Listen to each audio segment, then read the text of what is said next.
Yeah, tell me a little bit more about that, Christoph. When you're watching on Saturdays, I'm sure you're texting some of your old football buddies about the games going on. What is that like to sit down and watch Baylor football these days?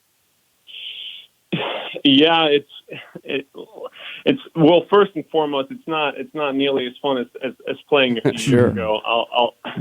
I'll start there. But obviously it's disappointing. I think there's not a player or coach or really anybody associated to the university that will tell you something different. And obviously where we were a few years ago, where we were kind of championship contenders year in and year out, we're just quite frankly not at a spot right now where we're able to do that.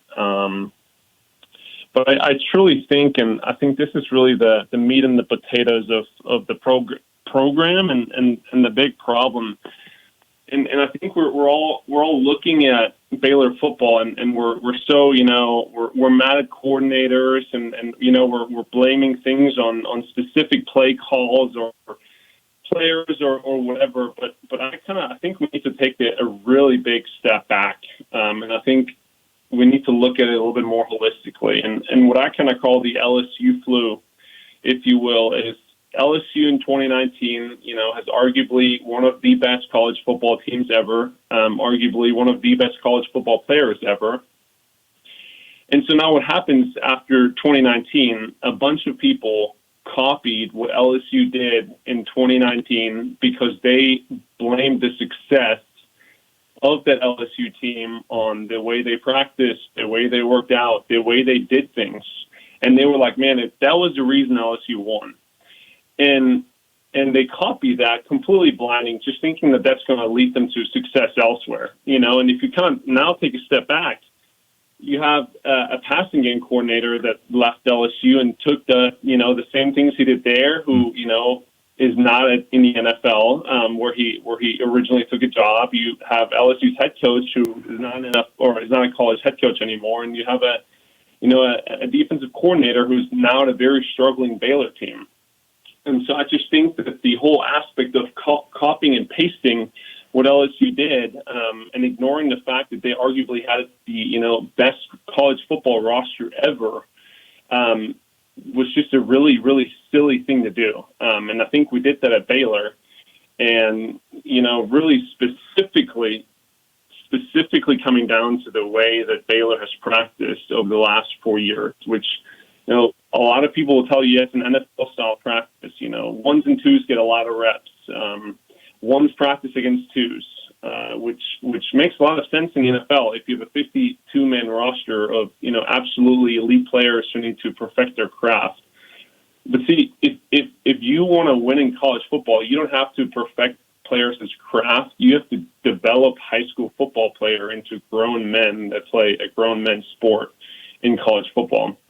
And so if you only, which is what happens under, our current head coach, if you practice ones and twos, and you do that for 4 years, there's players who they weren't a one or a two the last 3 years. And the last 3 years, they went to school at Baylor. They did a ton of lifting and running and conditioning at Baylor. They ran out of the tunnel and they geared up for practice, but they never played football because in practice they only got very, very, very limited reps of playing time, just because ones and twos get reps, and the only players that actually get Baylor reps are the ones.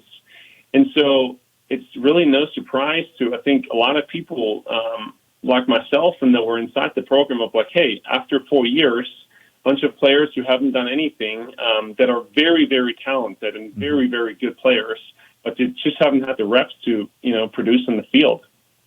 I said a lot there. Didn't want to steal so much time from y'all, but does that kind of make sense? What are y'all's thoughts? I want to unpack that a little bit here. So effectively, when you talk practices, the Baylor format is following more of an NFL style, or the way LSU did it in 19, trying to build effectively an NFL roster. Yeah, which they kind of did, but yeah. And on the Baylor side, what you're seeing is a lack of development because there's so much of an emphasis on creating a strong ones and twos. Is that right?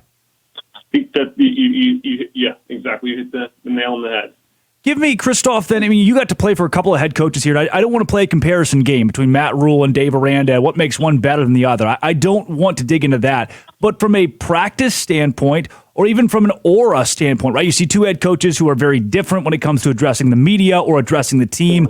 All different styles of head coaches can win. These two are the polar opposites. When you sit back and think, all right, here's how one guy recruited, how one guy developed, how do you discern your time playing for each head coach? Yeah.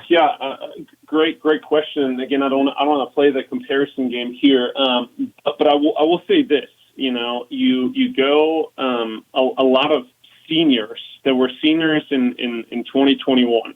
Like I'm talking about Tyquan Thornton, about the Terrell Bernards and the Jalen Petries and the Gary Bohannons and Connor Galvins. I mean, you talk about the JT Woods. I mean, you could name them, right? Those are players that they had 2 to 3 years of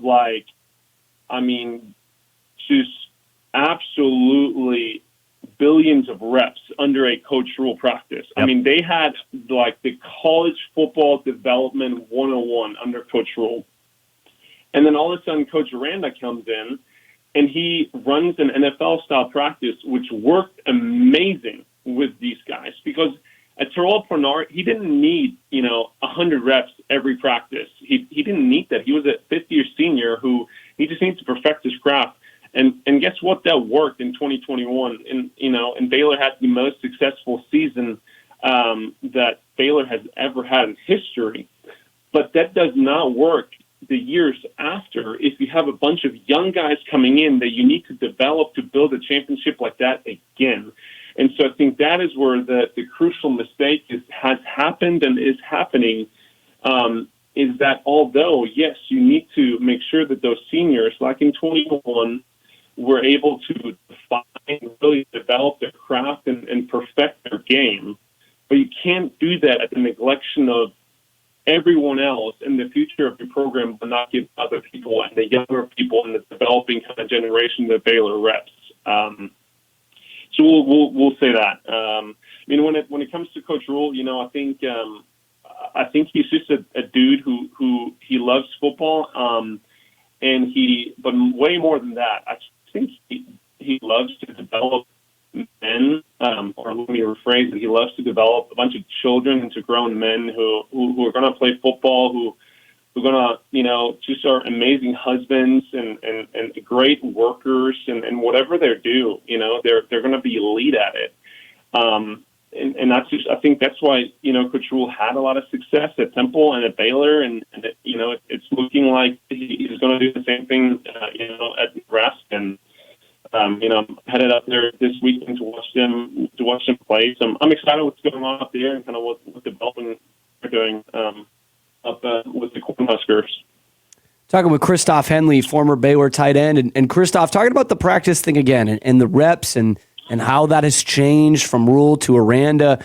Watching this year's team, it feels like they're disciplined in that they don't get a ton of penalties, but it's the same things every week. It's not being able to stop the run. It's not being able to establish the run. It's not getting separation from outside receivers. So I guess my question is, with these guys, these number ones, the only ones getting the reps, why doesn't that improve from week to week? Just from your perspective as someone who has played the game. Yeah, I think that's a fantastic question, but again, I think you should look at it more holistically. Yes, every team in college football is going to have ups and downs through every season. Individual players and whole teams, they're going to get better throughout season, or some are going to get worse, right?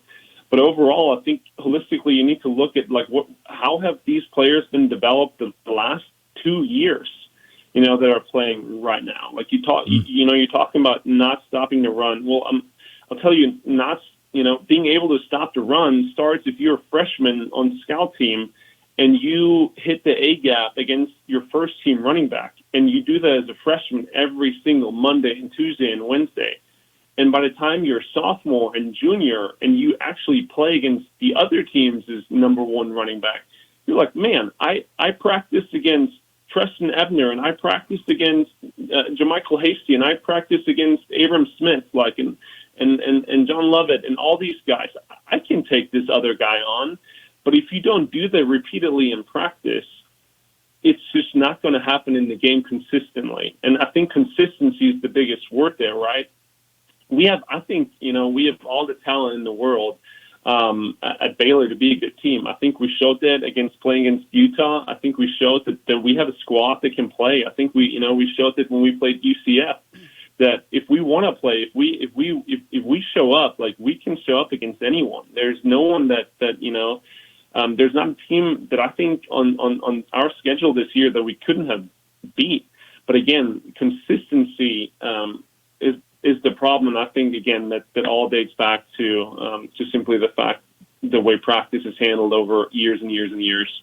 So I think what you covered here, Christoph, is something Dave Aranda has said in a lot of press conferences that fans have not liked. That's that the talent is there, the recruiting has not been an issue, and that effectively it is that progression or execution. And you've plugged the hole of the disconnect for a lot of fans to what Aranda has said. The talent there, it's there. It's the progression that lacks. And Christoph, then with that being said, you can't wave a magic wand and fix everything. And I'm sure you don't have a one size fits all. Here's how things change. But if you're a Baylor fan, assuming Dave Aranda is back next year, why should the fan base still have faith in this staff? And is there a way you clean it up and see a massive amount of progression going into next season? Yeah. Yes, great question. I'll comment on one thing first.